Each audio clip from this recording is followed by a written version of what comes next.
Hey, my name's Zach, and I wanted to show you how to remove all instances of color in Photoshop.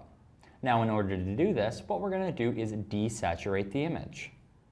So, here in Photoshop, we're going to go up to Layer, New Adjustments Layer, and go to Hue and Saturation. We'll just call this Hue and Saturation 1, or, yeah, that'll do. We'll say OK. Now we're going to click and drag the saturation all the way down, and as you can see, I have removed all instances of color. My name is Zach, and I just showed you how to remove all instances of color in Photoshop or desaturate your image. Thanks for watching.